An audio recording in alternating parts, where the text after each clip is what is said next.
Tópico 1, Direito do Patrimônio Cultural, uma introdução ao tema. E aí eu já ilustro com a Companhia Eletrometalúrgica Brasileira de Ribeirão Preto, né, que recentemente passa por uma discussão judicial em relação à sua descaracterização e preservação. Eu vou me referir a ela daqui mais para frente. Bem, direito do patrimônio cultural, a transdisciplinariedade do tema e o relativismo, subjetivismo que isso causa. Ouro Preto é uma cidade bastante emblemática. O núcleo histórico da cidade é tombado pelo IPHAN. É um dos poucos casos no Brasil onde a cidade inteira é tombada. Não é? Em Ouro Preto não é um bairro ou um monumento da cidade que é tombado, é a cidade toda. Não é? O eixo tronco da cidade está dentro do perímetro. O perímetro de tombamento praticamente abraça a cidade inteira, o território da cidade toda. E por isso mesmo, por conta de ser tão emblemático, aqui em Ouro Preto nós temos inclusive um escritório regional do IPHAN. O IPHAN é uma autarquia federal, possui sede em Brasília, mas ele tem sub-regionais em cada um dos estados e tem alguns escritórios locais em cidades muito importantes, como é o caso de Ouro Preto. E aqui em Ouro Preto é interessante porque o chefe do escritório técnico local, ele muitas vezes é uma indicação política, não é o cargo de chefe, ele não é mediante concurso, ele é indicação política. E aqui em Ouro Preto, vira e mexe, troca o chefe do escritório do IPHAN aqui. E a gente tem aquela impressão de que mudou o chefe do IPHAN, mudou o chefe do escritório técnico, muda o que pode fazer e o que não pode fazer em relação às intervenções no patrimônio cultural de Ouro Preto. Isso é curioso porque, como assim muda uma pessoa e antes uma janela que não se podia abrir num imóvel, agora pode? Em termos de segurança jurídica, é interessante perceber que a matéria, o tema direito do patrimônio cultural, ele traz um certo relativismo e subjetivismo no que diz respeito, por exemplo, ao direito de propriedade e as possibilidades de intervenção na propriedade. E isso, a princípio, é um fato, mas não necessariamente é um problema. A cultura, ela realmente é aberta. Não existe uma única forma de interpretar e de compreender a cultura, a arte, o patrimônio. Existem diferentes formas de se interpretar. Então, a princípio, não é um problema um arquiteto ou um outro profissional que acha que tem que ser de uma forma e, ao ser trocado, o posicionamento também muda. O problema é porque a proteção do patrimônio cultural não é o único direito em jogo, não é? Nós estamos falando de um outro direito de caráter fundamental, que é o direito de propriedade, de usar, fruir e alienar o bem do proprietário. Então, esse subjetivismo, ele tem impacto, por exemplo, em termos de segurança jurídica, no que diz respeito ao direito de propriedade.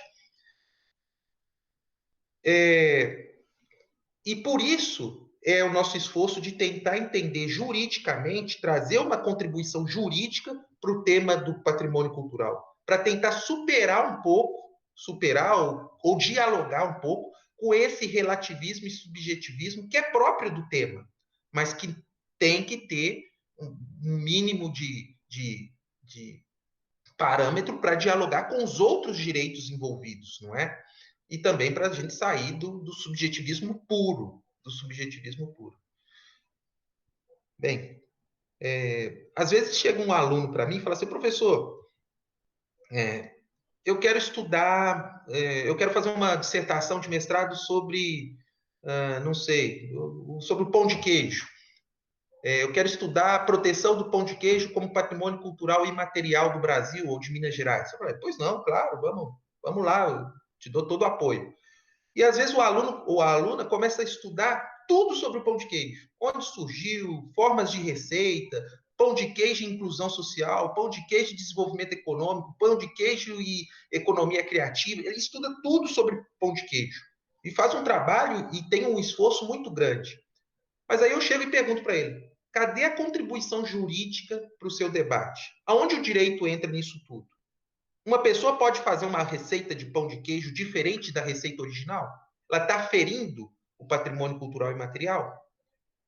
Um prefeito pode ser condenado porque ele não incentiva, dentro da política municipal de educação patrimonial, a difusão da receita do pão de queijo? Pode o Ministério Público propor uma ação civil pública em relação a alguém que está divulgando a imagem do pão de queijo de uma maneira distinta do que ele tradicionalmente é? Eu entendo que a nossa contribuição enquanto juristas é para trazer o debate do patrimônio cultural, que ele é muito apaixonante em termos antropológicos, sociológicos e históricos, mas para trazer esse debate para o lado jurídico. E aí aqui eu vou trazer um exemplo para vocês de tudo isso que eu estou falando. Aqui no slide é uma decisão judicial envolvendo a cidade de Mariana, aqui em Minas Gerais. A cidade de Mariana é pertinho de Ouro Preto e é também uma cidade emblemática por ser uma cidade tombada pelo IPHAN também. O núcleo histórico da cidade de Mariana tombada é bastante abrangente. A cidade também, tal como Ouro Preto, é quase toda tombada. E olha que interessante. Lá em Mariana, há um tempo atrás, no início dos anos 2000, o prefeito resolveu construir um ginásio muito próximo à cidade de Mariana, muito próximo ao centro histórico. E o Ministério Público ajuizou uma ação civil pública contra o prefeito, dizendo que o ginásio estava impactando no patrimônio cultural de Mariana. Pois bem, a Procuradoria do município recorreu contestou a ação, dizendo que não, o ginásio não impactava, que o ginásio estava longe do centro histórico e que não impactava. Em primeira instância, o município de Mariana ganhou, né, a ação foi julgada improcedente, o município não foi obrigado a demolir o ginásio. O Ministério Público recorreu e, em segunda instância, o município também ganhou. O recurso foi julgado improvido. Então, não foi preciso demolir o ginásio. O juiz, na verdade, o desembargador relator, em seu voto, ele entendeu que o ginásio não impactava o patrimônio cultural de Mariana. Pois bem, eu trouxe aqui para vocês um trecho da decisão do acordo do relator Glaucio Maciel. E aí eu queria fazer alguns comentários em relação a esse acordo, a esse trecho do acordo. Não é? Olhem só, na época do tombamento, a cidade de Mariana limitava-se ao seu velho núcleo colonial, com algumas poucas casas em estilo contemporâneo. Todo mundo está vendo o meu slide aí, vocês viram que eu grifei a palavra estilo. E aí eu já faço uma primeira pergunta. O que é que define o que é patrimônio cultural? É o estilo? Então, um estilo tem que ser protegido e outro não? É o estilo que vai determinar se precisa ou não proteger o patrimônio cultural? Pois bem, continuando. Por enquanto, eu só estou fazendo os questionamentos. Não existia o núcleo urbano que tomou conta da margem esquerda do Ribeirão do Carmo, toda ela composta de prédios não antigos. Eu grifei novamente. O que é patrimônio cultural é o que é antigo. Coisas novas não são patrimônio cultural, é só coisas antigas. Independente disso, é os fundamentos que esse desembargador encontrou para tomar a decisão que tomou. O estilo e a antiguidade. Continua. Local onde se situa o ginásio.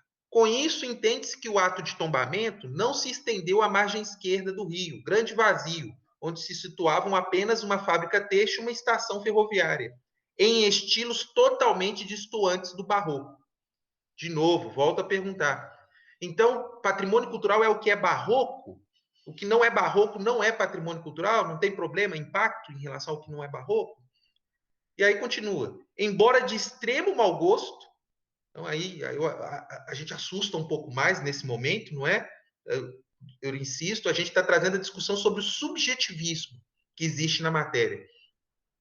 Embora de extremo mau gosto, e será que isso é fundamento para demolir ou manter o ginásio, o gosto do juiz ou do magistrado? Embora de extremo mau gosto, a arquitetura do ginásio poliesportivo, seu prédio não impede nem reduz a visibilidade das coisas tombadas. Pananã, pananã, pananã. E por isso, não precisa ser demolido. Olha só, todos devem estar acompanhando. Esse é o ginásio lá de. Esse é o ginásio lá de Mariana. Essa foto é de 2005. Então, é um ginásio poliesportivo, está bem próximo ao núcleo histórico da cidade, não é? E aí eu faço um questionamento: ele impacta? Ele compromete a leitura do cenário?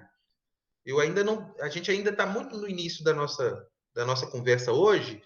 Eu ainda não trouxe para vocês qual que é a definição de patrimônio cultural.